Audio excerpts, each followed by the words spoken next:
Peut-être pour revenir sur la situation de l'événementiel, je voudrais dire à Madame la députée Valérie Six qu'on y est très attentif. On a défini ces règles protectrices, cette combinaison des aides du ministère de l'économie et du ministère du travail. On sera amené à faire un point d'étape au cours de l'été pour apprécier la façon dont l'activité reprend, notamment dans le secteur événementiel, pour voir avec eux quelles sont les perspectives d'activité à partir de la rentrée. Et je crois que c'est un peu le sens, en fait, finalement, de l'évolution des aides qu'on partage avec Bruno Le Maire. On a eu des dispositifs qui étaient très globaux, même si on avait spécifié des secteurs protégés S1 et S1 bis.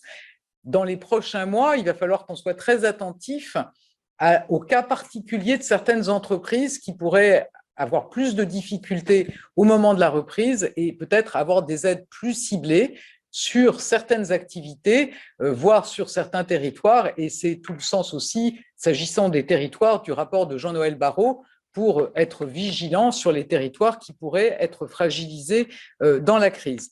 Sur le prêt de main-d'œuvre, donc c'est une disposition, comme vous l'avez souligné, que nous proposons de proroger jusqu'au 31 octobre. Je crois il est important de pouvoir en faire un bilan et je pense que d'ici l'été, on va faire le bilan de la mobilisation de ces dispositions de prêt de main-d'œuvre pour voir quelle suite il faut leur donner.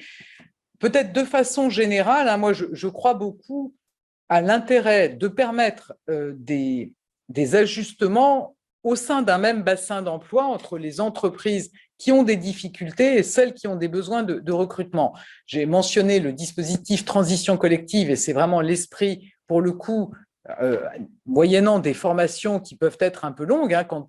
Moi j'ai en tête ce qu'on met en œuvre aujourd'hui entre l'entreprise de Richebourg, où on a des agents de nettoyage dont les emplois sont menacés, qui peuvent être formés pendant 14 mois pour être recrutés comme aides-soignantes dans le groupe Corian. Donc ça, c'est le dispositif, on va dire, un peu lourd, mais qu'il puisse y avoir aussi, au travers des prêts de main-d'œuvre, un ajustement plus ponctuel. Je pense que c'est effectivement quelque chose d'intéressant et on aura à faire le bilan de ce prêt de main-d'œuvre qui, de façon générale, nous conduit à promouvoir la mise en place de plateformes territoriales où les entreprises ont l'opportunité d'échanger sur leurs besoins de recrutement et leurs besoins de reclassement de salariés. Et on aura l'occasion de lancer un nouvel appel à manifestation d'intérêt pour soutenir le déploiement de ce type de plateforme de reconversion professionnelle qui me semble très importante. Voilà, Madame la Présidente, peut-être pour cette première série de questions. Merci bien, Madame la Ministre. Alors, j'ai d'autres questions de députés. Je passe tout de suite la parole à Agnès Firmin-Lebaudot.